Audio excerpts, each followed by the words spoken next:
तेरा वादा अगर वफा होगा। हर दावत कबूल करने के लायक नहीं होते। वजह बताओ अपने आने की। शादी हो रही है मेरी 5 नवंबर को। मुबारक। आपकी मुबारक का बहुत शुक्रिया, लेकिन मुबारक के साथ साथ अगर थोड़ी सी फाइनेंशियल सपोर्ट हो जाती तो। क्यों? तुम तो जॉब करते हो, कमाते हो। हाँ, मैं कमाता तो हूँ, लेकिन एक मामूली सी जॉब में इंसान कितने पैसे जमा कर सकता है कि शादी कर सके? पहले सोचना चाहिए था। पैसे कहाँ से आएंगे, शादी कैसे होगी। इनफैक्ट खाला तो बहुत माहिर है इस सब में, उन्होंने नहीं सोचा था।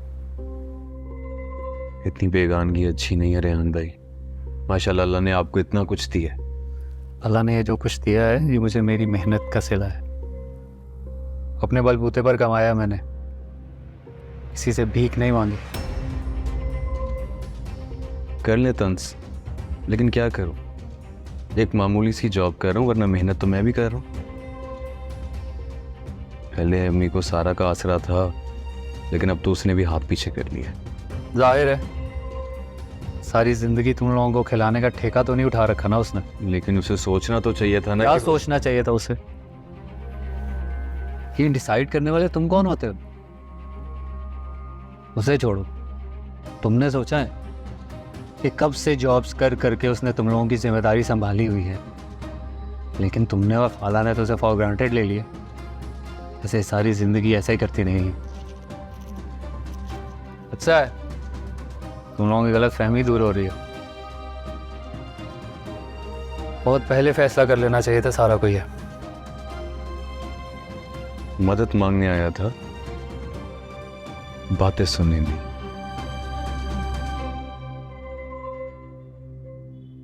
आज अगर मेरी प्यारी खाला जान जिंदा होती तो मुझे खाली हाथ यहां से भेजती ना।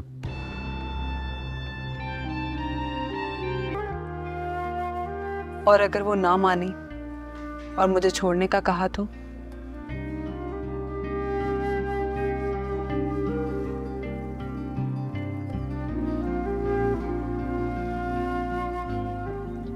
ये हाथ छोड़ने के लिए नहीं थामे मैंने।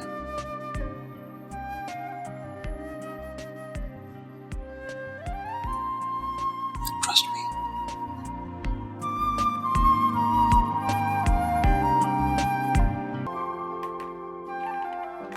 नगीन, क्या हुआ अम्मी? आप गुस्से में लग रही हैं। तुम मुझसे झूठ बोलती रही, मुझे बेवकूफ बनाती रही। कई बार मैंने तुमसे कहा कि डॉक्टर के पास चली जाओ चेकअप के लिए, लेकिन तुम पुराना बहाना बनाकर टालती रही मुझे। मैं ही बेवकूफ थी जो हर बार तुम्हारे रोने पर तुमसे हमदर्दी कर बैठी। मुझे लगा था कि तुम अभी अपनी औलाद की गम से बाहर ही नहीं निकली हो, लेकिन मुझे क्या पता था कि तुम मुझे पोते की खुशी दे ही नहीं सकती हो। क्या क्या सोचकर, मुझे बताओ, क्या सोचकर तुमने मुझसे इतना बड़ा सच छुपाया? छुपाती नहीं तो और क्या करती अम्मी? कैसे मैं आपको बताती कि जिस खुशी के लिए आप तरस रही है वो खुशी मैं अब आपको दे ही नहीं सकती। की रिपोर्ट देख के मेरी उम्मीद तो टूट गई थी, लेकिन मुझमें हिम्मत नहीं थी कि आपकी भी उम्मीद को तोड़ दूं। मेरी बात का यकीन करें, मैं बस आपको दुख नहीं देना चाहती थी। अगर तुम्हें मेरे दुख की इतनी परवाह होती ना, तो तुम मुझे असली बात बताती, मुझे बेवकूफ नहीं बनाती, झूठे आसरे पे ना रखती, मेरे जज्बात से ना खेलती। मैं सोच भी नहीं सकती थी, लेकिन मुझे कम से कम तुमसे ये उम्मीद नहीं थी।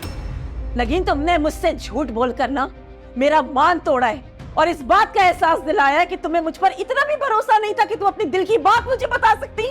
भरोसा था, बस आपको सच बताने की हिम्मत नहीं थी। रहने दो, तुम्हारी ये बातें और ये झूठ ना तुम्हारी गलतियों पे पर्दा नहीं डाल सकते। मैं दूर रहो मुझसे, बिल्कुल दूर रहो मुझसे। कम से कम मुझे तुमसे ये उम्मीद नहीं थी नगीन। मेरी बात तो सुने। नहीं सुनना मुझे कुछ भी। वैसे कितने बड़े दिल का मालिक है ना रेहान। मुझे तो लगा था कि वो साफ इनकार कर देगा। इतनी आराम से उसने ये चेक नहीं दिया। अच्छी खासी इज्जत अफजाई करने के बाद दी है। जाहिर है वो अपने दिल की भड़ास तो निकालेगा ना। वैसे अम्मी मुझे नहीं लगता कि हमें रेहान भाई की मदद लेनी चाहिए थी। क्यों? क्या करते ये मोहल्ले वालों से उधार इकट्ठा करके शादी करते? हाँ तो जरूरी तो नहीं है कि इतने हाई फाई इंतजाम किए जाए। भाई का वलीमा ना सादगी से भी हो सकता है। ये मेरा इकलौता बेटा है, तुम्हें क्या लगता है मैं इसका वलीमा सादगी से कर दूंगी? अरे बहुत धूमधाम से करूंगी मैं इसका वलीमा। हाँ, बल्कि पुराने मोहल्ले से भी बुलाएंगे लोगों को। हाँ हाँ, क्यों नहीं।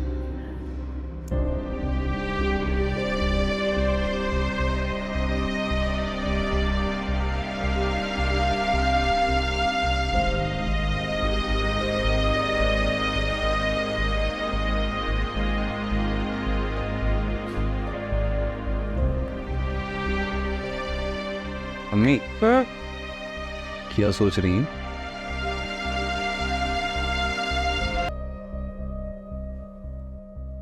सहारा, तुमसे बात कर रहा हूं मैं, बताओ ना क्या हुआ।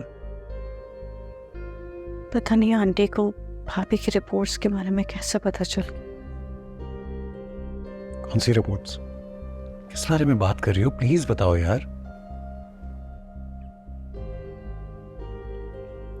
अली, नगीन भाभी अब कभी मां नहीं बन सकती। क्या? वो बहुत अपसेट थी अली। मैंने उस वक्त भी उनसे कहा था कि आंटी और शहीद भाई को हकीकत बता दें, लेकिन शायद उनमें सच बताने की हिम्मत ही नहीं हो रही थी। नगीन भाभी को जो धचका लगा है, वो किसको और कब बताना है, ये फैसला तो उनका ही होगा ना। ये सोचकर मैं भी खामोश रही, लेकिन पता नहीं कैसे आंटी को पता चल गया और वो भाभी पे बहुत गुस्सा हो रही थी। अली, आप खुद ही बताएं, आप तो मुझे जानते हैं ना, मैं क्यों किसी की जिंदगी बर्बाद करूंगी।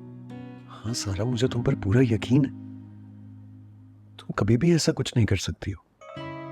लेकिन नगीन भाभी, तुम उनके बारे में नहीं सोचो सारा, आज नहीं तो कल उनके सामने हकीकत आ ही जाएगी। लेकिन अली, सोचने की बात तो ये है कि जब मैंने और जरीन आंटी ने नहीं बताया, तो फिर आंटी को ये बात किसने बताई?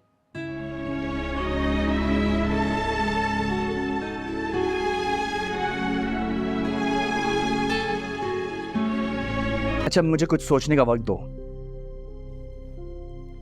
क्या हुआ, कोई मसला है? बहुत बड़ा कंसाइनमेंट है और जिसके पर अप्रूवल देने के लिए भी ओनर पूरे बहुत पैसे देने को तैयार है। अरे तो दे दो ना अप्रूवल।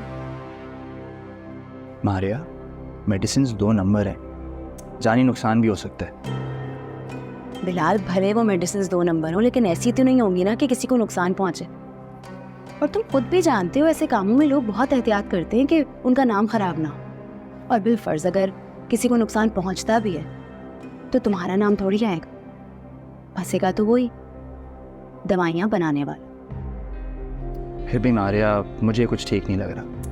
बिलाल, ये 2 नंबर दवाइयाँ टाइप चीजें तो बहुत आम है, तुम इतना कॉन्शियस क्यों हो रहे हो? मारिया, तुम समझ नहीं रही हो, ये केस कुछ अलग है। कुछ अलग नहीं है बिलाल, तुम इस बात को समझो कि तुम इस वक्त इस पॉइंट पे नहीं खड़े हो कि ऐसा कोई भी चांस अवॉइड करना अफोर्ड कर सको।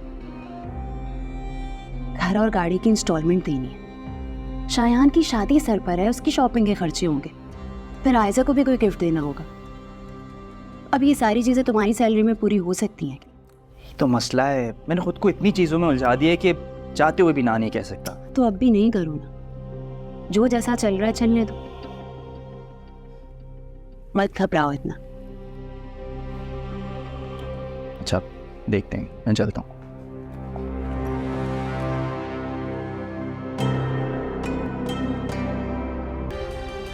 फिर तुमने बात नहीं की?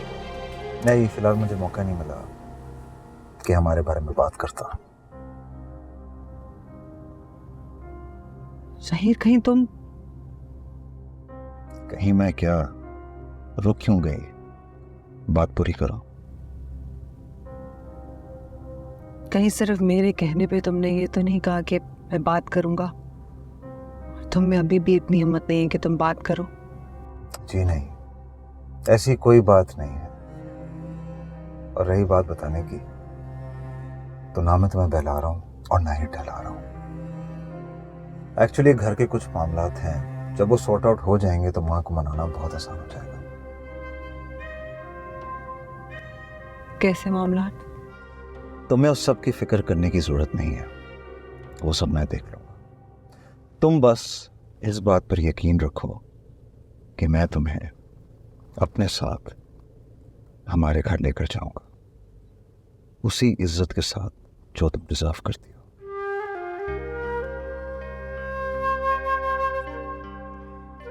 So you have to trust me.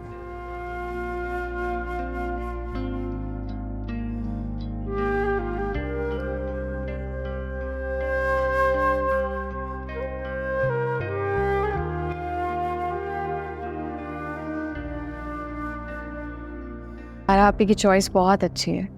ये सेट देखे कितना नफीस है ना? वैसे वो मुझे जितने भी ऑप्शंस दिखा रही थी ना, सब एक से बढ़कर एक थे, निहायत खूबसूरत। मैंने तो इसे कहा था कि सारे ही खरीद ले। अच्छा थोड़ी लगता है ऐसे किसी पे बोझ डालना।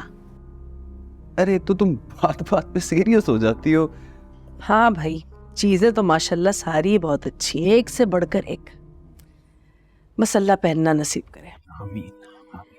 अच्छा बेटा, मैं एक बात सोच रही थी, वो ये कि अगर हम सादगी से ही निकाह कर रहे हैं तो क्यों ना घर घर की तकरीब रख ले, क्योंकि जितने ज्यादा मेहमानों को बुलाएंगे उतना ही लोगों को सवाल करने का मौका मिलेगा कि लड़की के मैके से कोई नहीं आया। जी आंटी, जैसा आपको मुनासिब लगे। आंटी क्यों कह रही हो? अम्मी कहो ना। हाँ हाँ बेटा, मेरे लिए तुम मेरी बेटियों जैसी ही हो, इसलिए तुम भी मुझे अम्मी ही कहो, आंटी कहने की जरूरत नहीं है। जी, एक औरत औलाद से मुकम्मल होती है, लेकिन जब किस्मत के हाथों नसीब में यह अधूरापन लिख दिया गया हो, शौहर का प्यार, तवज्जो पहले से ही किस्मत में ना हो, तो ऐसी औरत डरने के अलावा और कर भी क्या सकती है? कैसा डर? दूसरी औरत मुसल्लत होने का डर, अपना घर खराब होने का खौफ, शौहर की रही सही तवज्जो खो देने के अंदेशे। आप समझे इस बात को? वो ये सब कुछ अकेले फेस कर रही थी, नहीं चाहती थी कि इस घर से उनकी बुनियादें हिलें। भाभी इस वक्त दोहरे दुख से गुजर रही हैं आंटी। एक तरफ कभी मां ना बनने का दुख, तो दूसरी तरफ शौहर को खोने का सदमा। उन्हें हमारी जरूरत है। प्लीज आप भी उन पर गुस्सा होने के बजाय उन्हें तसल्ली दें।